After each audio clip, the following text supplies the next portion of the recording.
Hi kids, welcome to Tips and Tricks. In my last video, we spoke about the Let's March addressing speech of Kailash Satyarthi on the eve of Nobel Prize distribution ceremony. So let's now discuss about the part 2. Okay, we can do it. You may ask that what can one person do? I would recall a story of my childhood. A heavy fire had broken out in the forest. All the animals were running away, including Lion, the king of the forest. Suddenly, then, he saw a tiny bird rushing towards the fire. He asked the bird, "What are you doing?" To the lion's surprise, the bird replied, "I am going to extinguish the fire." The lion laughed and said, "How can you do it, keeping just one drop of water in your beak?" The bird was adamant and she said, "I am doing my bit." The bird said, "I am doing my bit." 18 years ago, millions of individuals marched across the globe and demanded a new international law for the abolition of the worst form of child labor. And it has happened. We did it. It was done by us. Millions of individuals did it. Friends, we live in the age of rapid globalization. We are connected to through high speed internet and we exchange our goods and services in one single global market. Thousands of flights every day connect us from one corner to another corner of the globe. There is one serious disconnect and there is lack of compassion. Everything is modernized. Every day we get connected. Thousands of flights every day connect us from one corner to another. But we lack nowadays in this world is compassion, pity, and concern for those who are suffering. Let us inculcate and transform these individuals' compassion into global compassion. Let us globalize compassion. Mahatma Gandhi said, if we are to teach real peace in this world, we shall have to begin with the children.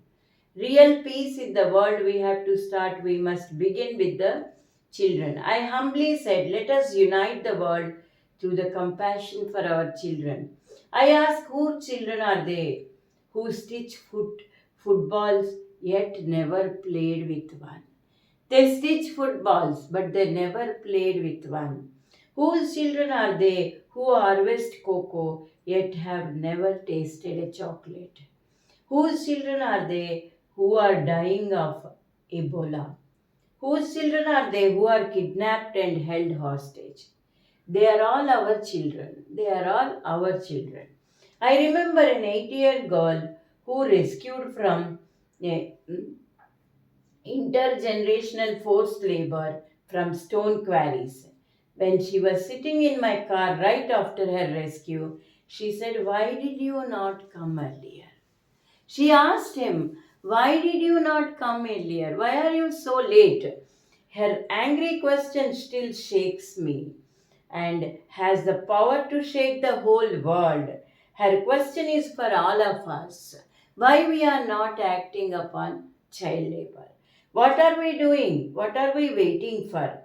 How many girls will we allow to go without rescue?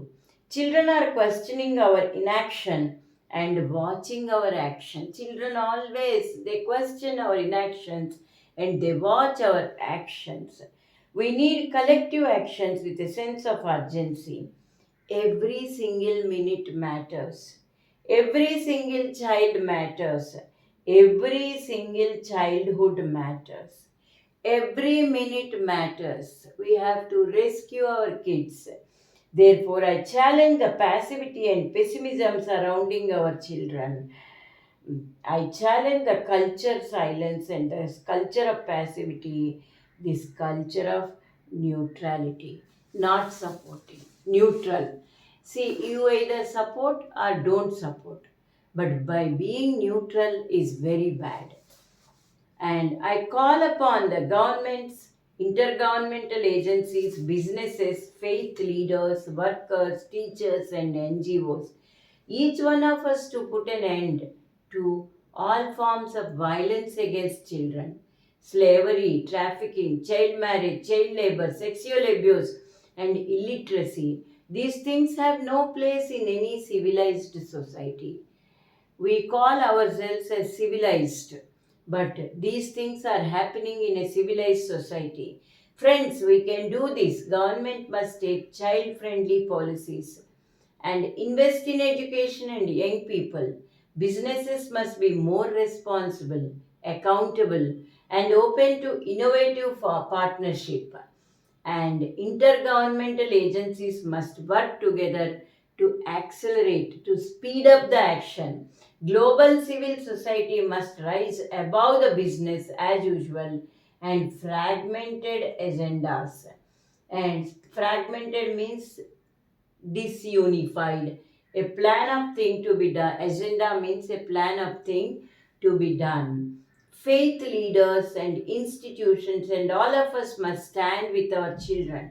We must be bold, we must be ambitious, and we must have the will. We must keep up our promises. Over 50 years ago, on the first day of my school, I met a cobbler boy my age sitting outside the gate of my school. I asked my teachers, why is he working outside? Why is he not with us in the school? My teachers had no answer in those days. One day I gathered the courage to ask the boy's father. He said, still I have never thought about it. We are born to work. They think that they are born to work. His answer made me angry. It still makes me angry. As a child, I had a vision of tomorrow, a vision of that cobbler boy sitting with me in my classroom. Wish, a vision of the cobbler boy not sitting outside, but sitting with me in the classroom. And now that tomorrow has come today, I am today and you are today. Today it is time for every child to have the right to life, right to freedom, right to health, right to education, right to safety, right to dignity, right to equality, and right to peace. Every child has all these rights, whether the child is a cobbler's child or someone else's child. Today, beyond the darkness, I see the smiling faces of our children in the blinking stars. Today, in every wave of every ocean, I see my children playing and dancing. Today, in every plant, in every tree and mountain, I see our children growing freely with dignity. Friends, I want to see and feel this today inside you. My dear sisters and brothers, as I said, many interesting things are happening. May I please request you put your hand close to your heart. Close your eyes and feel the child inside you. I am sure you can. Now listen to that child. Listen, please. Today I see thousands of Mahatma Gandhis, Nelson Mandelas, and Martin Luther Kings calling on us. Let us democratize knowledge. Let us universalize justice. Together, let us globalize compassion. That is what is required in our present society. We are lacking that. We don't show pity on anyone.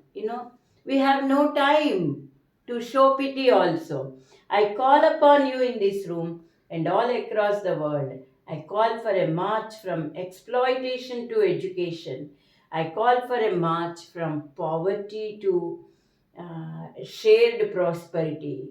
I march from slavery to liberty and a march from violence to peace. That is everything. That's why this lesson has been given the title of Let's March. Let us march from ignorance to awakening. Let us march from darkness to light. Let us march from mortality to divinity. Let us march. This was the speech given by Kailash Satyarthi. Okay.